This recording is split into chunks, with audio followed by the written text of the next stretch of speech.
myasthenia gravis. Okay, you know what is myasthenia gravis? Condition is first, as I said, whenever you are writing about indications or adverse effect, first just remember the condition. Here, glaucoma, the condition is myasthenia gravis. What happens to the myasthenia gravis? Antibodies are directed towards the self antigens, that is towards the receptors, what receptors, colon receptors. Then what happens here? Antibodies are directed towards the that is nicotinic receptors. Okay. So what happens when the neuromuscular junction the receptors are dying? What happens when the presynaptic part is good and the postsynaptic part receptors are dying one by one? Muscle become fatigue, so it causes fatigability. Where are these muscles? Not only the skeletal muscles, not only the limb muscles. It affects the eyelids. Eyelid drooping happens. Extraocular muscles that are used for the movement of eye. Facial muscles can't give any expressions. Pharyngeal muscles can't swallow. Can't spit it out anything. Then at the second degree, this is first line. When disease is milder, but when it gets worse, limbs get affected. Respiratory muscles get affected. These respiratory muscles, spasm of these respiratory muscles causes the death in myasthenia gravis. Okay, now why the drug? Here, how the drug is used. See, receptor is already less. To increase the action, at least acetylcholine should remain in the blood. But it is not a complete solution, but it is also a solution. Okay, see, when I'm saying about a drug and discussing about its indication, it's not only the option, not only way or not only option to treat the disease. It's one of the way. It's one of the suggestion. It's one of the treatment. Okay. Now, increasing acetylcholine is one of the treatment. With acetylcholinesterase, you can only increase acetylcholine. Nothing else we can do. So, whatever action they ask, relate with the increase in acetylcholine. So, why we use the drug? Why drug? Increasing acetylcholine. So, this acetylcholine, or they can increase acetylcholine, or they directly act on the receptor. They can directly act on the receptor and induce the receptor to produce depolarization.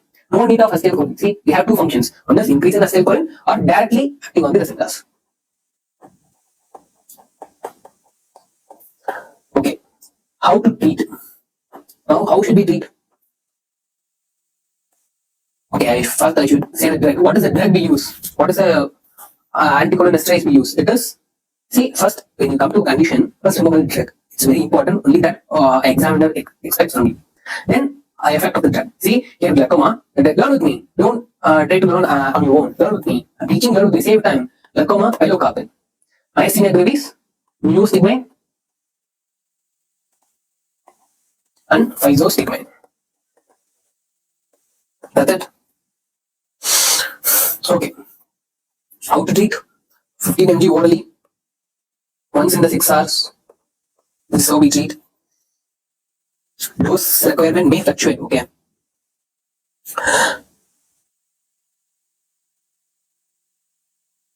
Main pointers here. See, important pointers. What are the side effects? See, not only acetylcholine is not only a neurotransmitter for nicotinic receptors. It is also a neurotransmitter for muscarinic receptors. Muscarinic receptors are present all over our body. But then our target is only nicotinic receptor. That is, nicotinic receptors only present from the neuromuscular junction. Nicotinic receptors also present in other areas. And muscarinic receptors present all over our body. It can induce these two also, which is other than from our target, other than our desire. So what we should do? We will take, just remember, if you don't know what is it, you should take atropine. What does atropine do? It just blocks these two receptors. So the acetylcholine won't affect these two receptors. The increase in dose won't cause any side effects. That's it. Anticholinesterase increases the concentration of acetylcholine. Acetylcholine acts on these 3 receptors, but our target receptor is neuromuscular junction. Other 2 receptors, if they act on other 2 receptors and produce effect, it may come under side effects. So we should block those receptors. So we use atropine. That's it. Derive the points. Don't look. Myasthenia gravis. What is the condition? Just remember, condition is antibodies is directed against the acetylcholine receptors, that is nicotinic receptors present in the body. So what happens? Fatigability. So if a fatigability happens, what happens? What are the muscles? Eyelids, extraocular muscles. Come on. Just develop the point, next point from the previous point. That's what I'm trying to say. Just have a prototype of sorry, we'll put English example. Okay. Now, what are the other treatments of myasthenia gravis? This is also important. It's some of the short one, I think so. Myasthenia gravis is very important, students. So learn completely. Don't just get this. Thymectomy. This topic, many points are related to microbiology. If you study the general bacteriology and the immunology chapter, you might understand this. But I'll try to explain my best. Just to understand pharmacology, how much understanding you need, I'll explain up to that. Remaining, if you need a whole understanding about the topic, please read microbiology. Now, see, thymectomy. Thymectomy, we all know. Thymectomy is removal of thymus gland. Why thymus gland is removed? What happened? What do the thymus gland do? Thymus gland synthesize the antibodies. It's not antibodies, but antibodies producing cells such as T cells and B cells, right? But when, see, this is just a sequence of when B cells get activated by an exposure to an antigen, it starts producing antibody for a specific antigen to bind with. This is antibodies. These antibodies bind with the antigen and clumps it around the antigen, and it calls the phagic cells such as macrophage or monocytes. B cells engulfs these antibody antigen complex and destroys. That's the mechanism. Main thing is, where do it starts? When the B cells get activated, B cells or T cells get activated. That's where all these sequence of process starts. But when the B cells get activated for our own antigen, antigen is nothing but protein. It is just a substance, kind of a protein. It may be enzyme, it may be a protein code, it may be a cell wall of an bacteria, it may be anything. Antigen, it just assumes our own cell as an antigen, like receptors in our body. Receptors are made up of, obviously, it is protein. You know these basics, okay? Antigen is directed towards the receptors. What happens? So when the B cells is getting manufactured in the thymus gland, this thought, that is, it is explained about the antigen. It's like it is a student growing up in a society. They're learning about everything. Like that, B cells also learn about the mechanism of antigen, how to produce antibodies. It'll teach. This thymus gland is like a school. It will teach B cells to do everything. While doing that, when this school misleads the student, what happens? Whole society get collapsed like this. Myasthenia gravis. And this school misleads when it shows our own antigen as an foreign particle, like a receptors. Now, what happens here is modified nicotinic receptors are present in the thymus gland. When the B cells see those receptors, see how funny it is. Modified nicotinic receptors are present in the thymus gland, and B cells is under the process of developing, and these are exposed to this, and they taught this as an antigen. They start producing the antibodies. See, so what happens? B cells, whatever B cells produce in our body, whenever it get exposed with the muscles and receptors, it starts producing antibodies. Muscle receptors are going to die. So to stop all this process, it is genetically predisposed. Okay, so we can't determine this. If there is a genetical disorder in your body, you have to face it. Now, what we do? Thymectomy. If this thymus gland is present only, there's a problem, right? Come on, pick out the thymus gland. That's it. Now B cells are also not produced. B cells also not produced. It won't get exposed to the self antigen, and it won't recognize self antigen as a foreign particle and produce antibodies. Total problem solved. That's what here we do. And corticosteroids also, we take corticosteroids. Okay, why we take the corticosteroids? It acts as an immunosuppressant, and it also produces the new nicotinic receptors. See, I'm explaining this complexly, but there are only two to three points you need to remember. Just remember why we do thymectomy. See, thymectomy is a removal of thymus gland. Point one. Point two. The modified nicotinic muscle receptors are present in the thymus gland, which act as a source for the B cells to recognize the self antigen as a foreign particle. That's it. That's the point. Only 2 points. Remember this. Then about corticoids. Corticoids, why we use corticoids? It is act as a immunosuppressant and also synthesis new nicotinic receptors. That's it. What are the particular drug we use as a corticosteroids? That is prednisolone. What is the dose? It's just 30 to 60 mg per day. I think you don't need to learn the dose also. You don't need to remember those things. Just remember the drug name. That it is prednisolone. Okay. Okay. Starting and the dose is high. Let's remember these points to fill the page at least. Okay. We asked about this. You should write some points, right? These points are given in KD Tirupati, so it assures your mark. That's it. Can't create your own points. Just write the points in your KD Tirupati. Just first basically understand the concept. That's enough for your medical life. That's enough for you to treat your patients. But for you to write and pass the exam and prove yourself that you have learned, you should write some points, right? That's that point also I'm saying. That's it. See prednisolone. Why we use prednisolone? Just it is corticosteroids, immunosuppressant, and synthesis new nicotinic receptors. What happens? 30 to 60 mgs are used a day. When the remission happens, remission is when the symptom is reduced, we taper the dose to the 5 to 10 mg. That's it. These are the points you're going to write in exam. See, learn clearly because what you're understanding is different from what are the points you're writing in exam. Okay. Students, just don't study for the points. Just also understand your, enhance your knowledge. In your medical field, if you don't have knowledge, if you don't update yourself, and you're not in the, you can't be in the field. Okay? Okay, I don't want to elaborate this lecture. We can talk in another video. Now, see, next what? Immunosuppressants are given, and another immunosuppressants are main drug that is given as immunosuppressant are azithromycin and cyclosporin. See, what your writers see, corticosteroids is not specifically immunosuppressant, but a drug specifically given for immunosuppressant are these two. Understood? Okay. Now, a main thing, important topic we should learn is myasthenia crisis. How does it cause the death?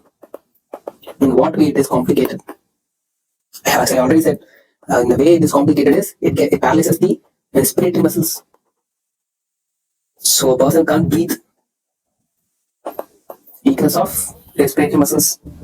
So what happens? They are treated by the mechanical ventilation. In IV, they are given methylprednisolone. Just remember this. IV, they give a methylprednisolone. Methyl is the inactive form of prednisolone. Prednisolone acts in our body to increase nicotine receptor and to decrease the immunosuppressant. Okay, that's it. And the main important thing is during this time, anticholinesterase is withheld. Right? We don't need to give anticholinesterase. Okay?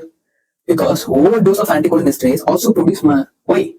Because overdose of acetylcholine also produce muscle weakness. I keep on depolarizing the muscle. What happens when acetylcholine is in a large amount? You keep on going and disturbing, depolarizing the muscle, and muscle get depolarized often, and get muscle soreness, and muscle again gets weak. That's it.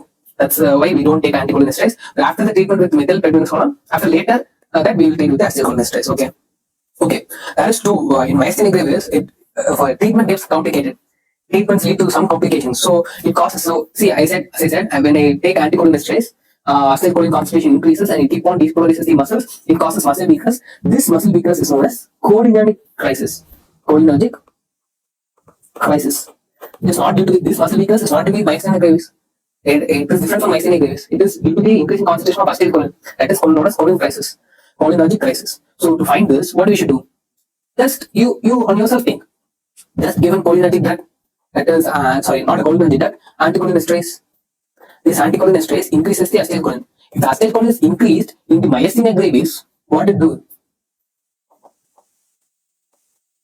It promotes the condition. It makes the condition good and it improves the myasthenia gravis, and the patient will get normal. But when it is used in the cholinergic crisis, what happens? That's it. Already cholinergic crisis is due to the excess concentration of acetylcholine. If acetylcholine is again excess by the endorphin, that is anticholinesterase, the crisis gets worsen. That's it. See, students. What is the next topic is?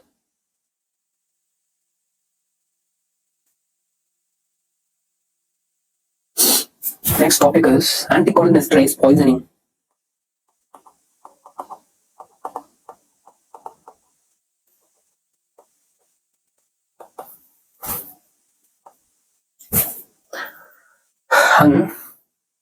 These anticholinesterase are used in agricultural purpose, and it is also used in insecticides. First, what happens when the poisoning happens? If you are saying about the poisoning, first say adverse effects. What happens when they get poisoned? Lacrimation, salivation, sweating, tracheobrachial secretion, increase, See, I don't need to explain these and all. I have explained it already. What happens when we take anticholinesterase, concentration of acetylcholine increases, acetylcholine come under the parasympathetic system. Parasympathetic system action is all these. It increases the lacrimation, it increases the salivation, it increases sweating. So if you don't understand this concept, please go and see the introduction lecture so that this will be easy for you to understand. Don't think it's a waste of time. Investing time for studies is very important. Okay. Meiosis. It causes meiosis, yeah. Parasympathetic system causes constriction of pupils, so it causes meiosis. Meiosis leading to the blurring of vision, as I said. Blurring of vision. Bronchospasm. Due to bronchospasm, it causes breathlessness.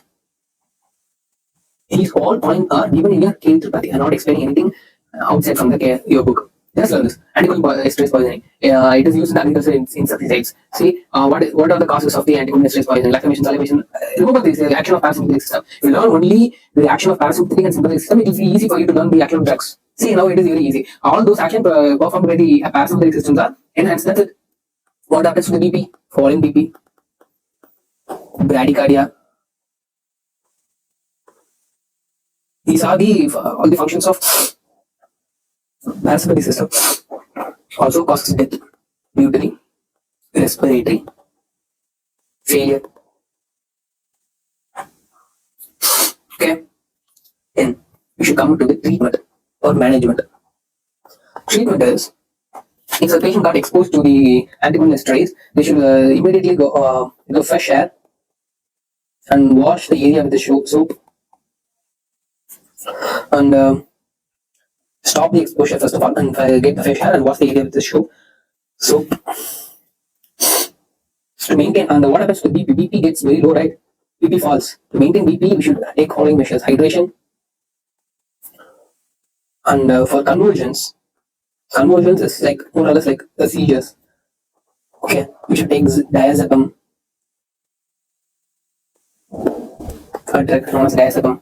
See, no need to learn the effects separately, treatment separately. Just derive the treatment from the effects. See, what are the effects caused? What are the main thing what are the main thing that alerts the human body? Falling BP, failure in respiratory system. These are what alerts the human body. So to reduce this, first we should maintain BP. What we should do for maintain BP?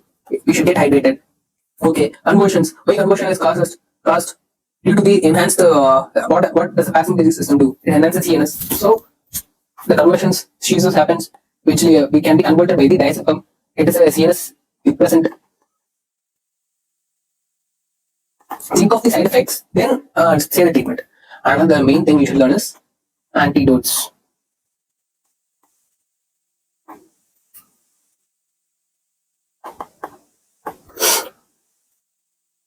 First antidote is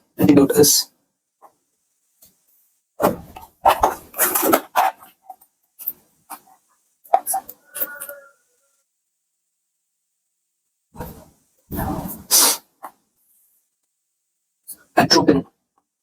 As I said already, atropine is just a blocker of muscarinic receptors.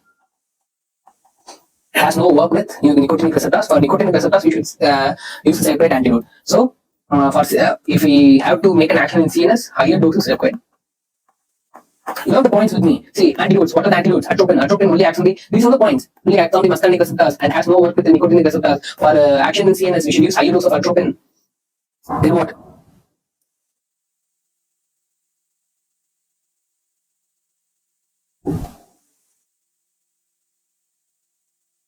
So, muscular paralysis is not reversible. Why? It does not block the nicotinic receptors. Muscular paralysis. Why the muscular paralysis happens? It is due to the cholinergic weakness. Right? Cholinergic weakness. Due to the what are the drug we are learning? Anticholinesterase increase the concentration of acetylcholine. This is the overall concept you should know. But this you should write all points. Anticholinesterase increase the concentration of acetylcholine. Acetylcholine acts on the muscle and keeps on reproducing the muscle, causes a weakness. This weakness is due to the receptors, the nicotinic receptors, but the atropine has no action on the nicotinic receptors, so the muscle paralysis is not reversible by the atropine. Okay, how should we treat? Treatment is 2 mg is given in IV. And atropinization is seen. Atropinization is a side effects of atropine. What happens? Atropine is a sympathetic nervous system, right? It blocks it is anticolin drug, okay? Anticolin drug. So it blocks all the receptors of the colon. It blocks the muscarinic receptor. So the sweat glands, or the glands that is, all the systems that come under the parasympathetic, that works under the parasympathetic system, are get blocked. So sweating, what happens when they say, that's only two things. One is sweating, salivation, sweating, salivation, lacrimation. Here, nothing. Dryness of mouth. That is no saliva. That's it. Salivation is stopped. So until we see the atropinization, we should give the 2 mg of IV in an equal interval period of time. Okay. Next is another antidote is cholinesterase reactivation. See this is the main thing. Here are some concepts that you need to understand. Cholinesterase reactivation. What is cholinesterase reactivation? Reactivation is cholinesterase is blocked by anticholinesterase enzyme. It gets inactive. As I said, it can be, there are two anticholinesterase, that is carbamates and phosphorates. When the phosphorylated group get attached to the esteric side, I said it is irreversible. Why it is irreversible? Because it removes the alkyl group. When the alkyl group is removed, it becomes completely water resistant. If it becomes water resistant, what happens? It couldn't perform the hydrolysis, which is a breakdown of acetylcholine. So it can't perform its basic function. Now, see. Now, reactivation of coenzyme with oximes is possible. How? These oximes contains reactive OH group. So, when these oximes get attached with these oximes acts on the anionic side. Okay, attached to the anionic side. It attached to the anionic side. They have two group. Okay, they also they have a nitrogen group and a OH group. OH is an oxime group, and nitrogen. Where does nitrogen get attached? It attached to the anionic side. So what happens? When the anionic side, it get attached to the anionic side. It get attached to the enzyme. So now it has an OH group. It can attract water. Now a water repellent property is overcome, and it becomes hydrophilic. And now water, it can react with water to perform the hydrolysis, functional hydrolysis. If you don't understand, we'll explain another time. Please listen carefully. See, this is the acetylcholinesterase enzyme. Acetylcholinesterase enzyme has an anionic side and esteric side. Esteric side already it is poisoned with the organophosphate. If this causes the removal of alkyl group, we make the enzyme water resistance to avoid the function of hydrolysis. This is the basic function of cholinesterase. Now this site is blocked. So make it again to hydrophilic. To make it again a hydrophilic enzyme, I'm adding oxime. Oxime has an N group and OH group. OH group attracts the water towards it, so it doesn't resist the water anymore. Now the N group make it attached to the anionic side and makes the enzyme reactivates. Understood? This is how we'll overcome the organophosphate poisoning. Okay. Now reactivating the cholinesterase. That's it. And I have to say, a main oximes is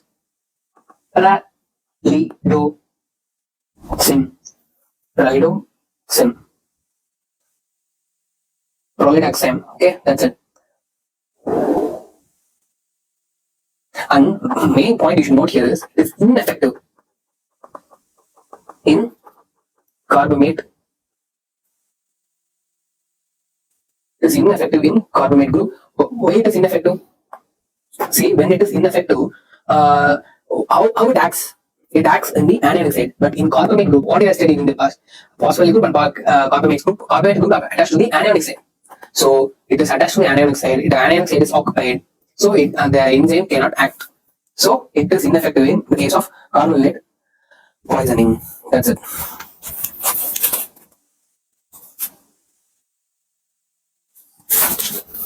And it is also contraindicated in carbamates.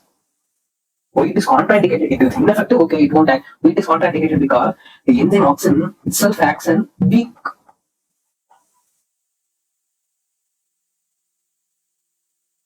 anti-cholinesterase property. So when it is not performing the actual action by acting on the esteric side, it remains in the blood and it produces its own anticholinesterase action. So it again perform anticholinesterase action, which increases the acetylcholine. We are already taking it to reduce the anticholinesterase action, but it itself acts with has a weak anticholinesterase action. So when it is not react with proper enzyme side, when the anionic state is occupied, it remains in the blood and it performs its weak anticholinesterase property. So again, it increases the acetylcholine. It complicates this condition. Okay, that's it.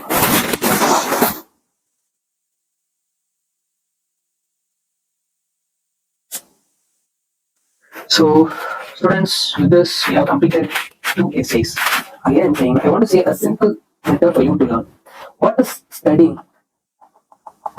Studying is a combination of learning, understanding, remembering, applying. Okay, we need all 4. Okay, learning is, how do we learn? Learn is a teacher can teach you, as I taught you now, or you can learn on yourself. And you know which is a difficult process? Obviously, learning on yourself is a difficult process. You have to search for different terms in the Google and in ChatGPT. It's very hectic. So, listening to a teacher saves your time. Understand, it's in your hand to make a good understanding. After listening to lecture, you should read the book. This a teacher can't do for you. This you should do on your own. Okay. Remembering, before exam, you should take and revise what you read already. This is also not in the teacher's hand. This is in your hand. Applying. This takes some time. You need some experience to apply. This will come on its own. So don't worry about the applying. Okay. When you are thorough with understanding and remembering, applying happens on its own. You don't need to worry about applying. We all had a dream about MBBS, right? We would come here to treat patients. We should have more knowledge. We should be more what talented than other doctors in our field. That's all we aim. For that, we should do all these 2. Okay, we should learn, understand, remember, apply. Learning you can do on yourself. It's nothing wrong, but it's a time-consuming process. If you reduce the time, you can increase the time for understanding, remembering, then applying happen on its own. Understanding and remembering, when you understand, you can easily remember, right?